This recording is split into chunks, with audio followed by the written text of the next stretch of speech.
ये जातिवादी हमला जो है वो अन्याय है, इस समाज के प्रति हमला है, संविधान के पर हमला है। इस संविधान को आज न्याय चाहिए।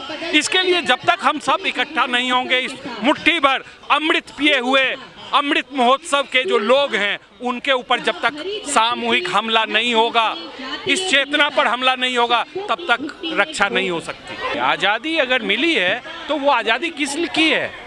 साम्राज्यवाद से आज़ादी मिली, लेकिन साम्राज्यवाद से आज़ादी ही असली आज़ादी नहीं है। जब तक राजनीतिक, सामाजिक और आर्थिक बराबरी नहीं होगी तब तक आज़ादी का कोई मतलब नहीं है। वो सरस्वती विद्या मंदिर का मतलब क्या है?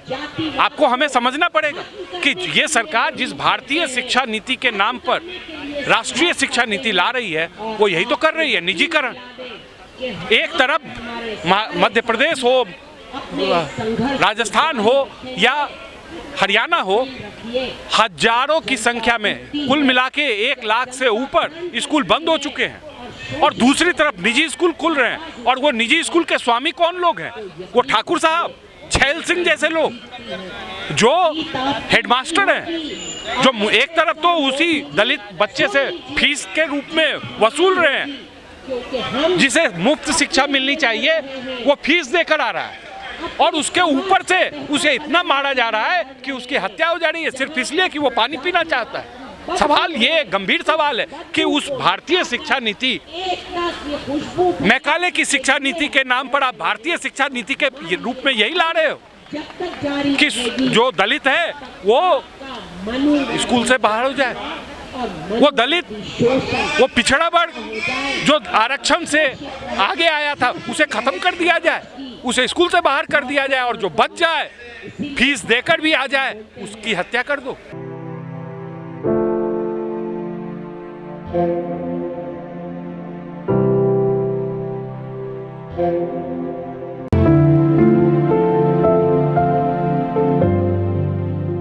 सर, आप जंतर मंतर पर आज प्रदर्शन कर रहे हैं, पूरा मामला क्या है? नहीं, पूरा मामला 2 दिन से 3 दिन से जो है पूरे राष्ट्रीय परिदृश्य में है। एक बच्चे की जो 9 साल का बच्चा इंदर मेघवाल, उसको घड़े से पानी पीने के लिए मारा जाता है और उसकी मृत्यु हो जाती है। ये मृत्यु नहीं है, एकलव्य की जैसे अंगूठा काटा गया था, यहाँ गर्दन काटा गया है। ये गंभीर मामला है और उसी गंभीर मामले को लेकर हम यहाँ इकट्ठा हुए। सर, 75 साल हो गए हैं देश को आज़ाद हुए, क्या आज भी लगता है कि देश आज़ाद है पूरी तरह से सभी लोगों के लिए? नहीं, आज़ाद तो अगर हम देखें तो आज़ादी तो मिली हमें। किन लोगों को मिली? हर जन को मिली आज़ादी। आज़ादी तो लोगों को मिली, हर जन को मिली आज़ादी। बाबा साहब ने जो बात मैंने अभी ठीक इससे पहले कही कि जब तक आर्थिक बराबरी नहीं होगी, राजनीतिक और सामाजिक बराबरी का कोई मतलब नहीं रह जाएगा। और आज वही हो रहा है कि भले ही इतने संसद हैं, लेकिन उन संसदों की हालत क्या है कि कोई आवाज़ नहीं संसद में गूंज रही है। आज अगर आप देखिए कि एक इंदर मेघवाल की जो मृत्यु हो रही है, हत्या हो रही है, वो कहा जा रहा है निजी स्कूल में हो रही है। वो निजी स्कूल कहाँ से आ रहा है? वो कौन सा निजी स्कूल है? सरस्वती विद्या मंदिर। आज़ादी के 75 साल बाद भी देश में जो जातिवादी घटना खत्म नहीं हो रही है, क्या पानी का भी कोई धर्म होता है? क्या जात होती है? क्या कलर तो उसका कुछ होता नहीं पानी का? नहीं, आप सारी बात कह ही रहे हैं, यही बात तो है, लेकिन वो सोच अगर है, अगर वो चेतना है तो पानी का रंग भी होगा।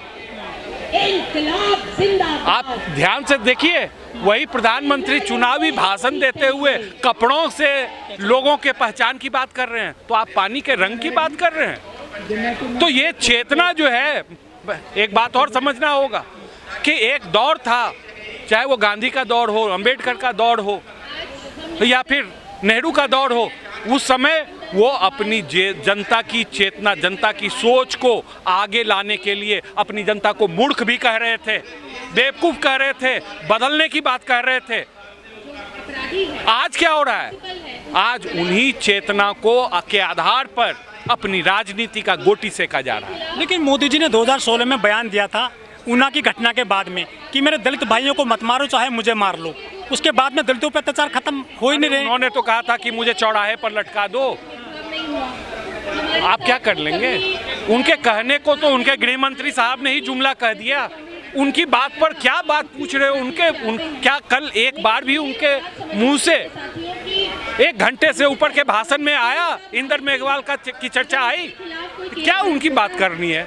लेकिन उनके कहने से लोग घर घर तिरंगा फहरा रहे हैं, तो इसलिए तो समझना होगा कि इसका मतलब है कि वो नहीं कहना चाह रहे हैं।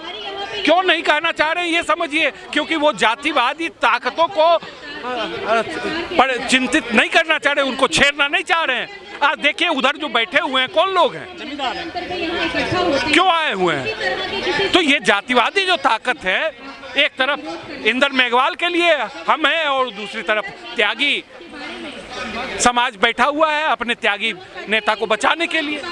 आप देखिए कि बीजेपी कहाँ खड़ी हुई है, ये देखिए आप। लेकिन सर जो इंदर मेघवाल का जो पूरा मामला है, ये तो राजस्थान सरकार में, वहाँ तो कांग्रेस की सरकार है ना। आप भाजपा के किसी भी विधायक दल में चले जाइए, संसद में चले जाइए, एमपी में चले जाइए, पूरा का पूरा 5 साल पहले आप देखेंगे सारे कांग्रेसी निकलेंगे। मतलब बीजेपी कांग्रेस एक है। बोलने की जरूरत है क्या? अगर आप ध्यान से देखें, दोनों के पीछे जो सामाजिक ताकत है वो तो एक ही है। वही सामाजिक ताकत जब भाजपा की तरफ चला जा रहा है तो भाजपा की सरकार बन जा रही है, वही सामाजिक ताकत जब कांग्रेस की तरफ जा रहा है तो कांग्रेस की सरकार।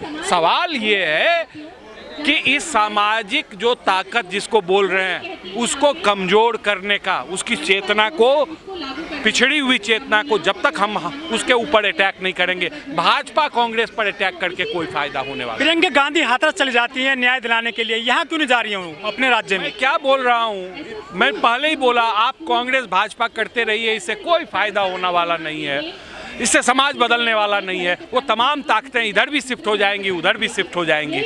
सवाल है इस महत्वपूर्ण चीज जो घटना है वो क्यों हो रहा है, वो एक सोच के खिलाफ, उस सोच के खिलाफ खड़े होने की जरूरत है। यदि किसी दूसरे समाज के व्यक्ति की मौत होती है तो उसको एक नौकरी मिलती है सरकारी, 1 करोड़ रुपया मिलता है। यहाँ पे ना तो उसको जितेंद्र मेघवाल को मिला, ना इसको मिल रहा है। इसको सीधी सी बात है, कन्हैया जो उसी राज्य में उसकी हत्या होती है, सांप्रदायिक हत्या होती है, तो और ये क्या दलित होने के, ये दिवालियापन, ये गहलोत सरकार का दिवालियापन है, इससे ज्यादा और कुछ नहीं कहा जा सकता। ये शुद्ध दिवालियापन। हमारी मांग है कि कम से कम 50 लाख और नौकरी, इसके अलावा गंभीर दफा में चार्जशीट किया जाए। मैं गिरफ्तारी की बात नहीं कर रहा हूँ, चार्जशीट किया जाए, क्योंकि उसको बचाने की कोशिश हो रही है लगातार। कहा जा रहा है कि ये मृत्यु स्वाभाविक मृत्यु थी, रोग से मृत्यु थी, इस तरह की बातें की जा रही है। देश में किसी हत्या की मृत्यु होती है तो जो प्रोग्रेसिव लोग होते हैं वो आंसू बहाते हैं और वो बहुत सारा आंदोलन भी करते हैं। देखिए आज ये जो समाज बैठा हुआ है वो प्रोग्रेसिव समाज ही है, ये जातिवादी समाज नहीं है। इसलिए सवाल प्रोग्रेसिव पर अटैक करने का आज नहीं है। आज सवाल है कि इस सवाल पर जितने लोग खड़े हैं उनको इकट्ठा करने का और इस सोच के खिलाफ हमला करने का। अच्छा, जो कुछ लोग विधायक हैं कुछ इस्तीफा दे रहे हैं, इसको लेकर क्या न्याय मिल पाएगा इंदर मेघवाल के परिवार को? इंदर मेघवाल के परिवार को न्याय नहीं, समाज को न्याय की जरूरत है। ये सिर्फ एक परिवार का सवाल नहीं है। मैंने क्या कहा, मुझे न्याय चाहिए। मैंने कहा ना, जब तक इन मुट्ठी भर अमृत पिए हुए लोगों के खिलाफ बाकी जो शोषित समाज है, जातिगत शोषण, वर्गीय शोषण, इन सब शोषणों का जो शिकार है वो सब इकट्ठा मिलकर जब तक उसके ऊपर हमलावर नहीं होंगे, अमृत महोत्सव वालों के खिलाफ इकट्ठा नहीं होंगे, तब तक न्याय नहीं मिलेगा। ये मेरी समझ है। 75 साल हो गए हैं देश को आज़ाद, लेकिन दलित घोड़ी पर नहीं बैठ सकता, मुंह नहीं रखा सकता, अच्छे कपड़े नहीं पहन सकता, तो फिर कहाँ जाइए समाज? नहीं, मैं क्या कह रहा हूँ, ऐसा नहीं है कि वो नहीं पहन सकता, पहन सकता है, लेकिन आज उसके पहनावे पर जैसे इस तरह की ताकतें जैसे जैसे मजबूत हो रही हैं, वो नहीं चाहती हैं कि वो पहने, इसलिए वो हमला कर रही हैं। हम ये नहीं कह सकते हैं कि वो नहीं पहन सकता, वो पहन सकता है और पहनेगा। हमारी लड़ाई ये होनी चाहिए।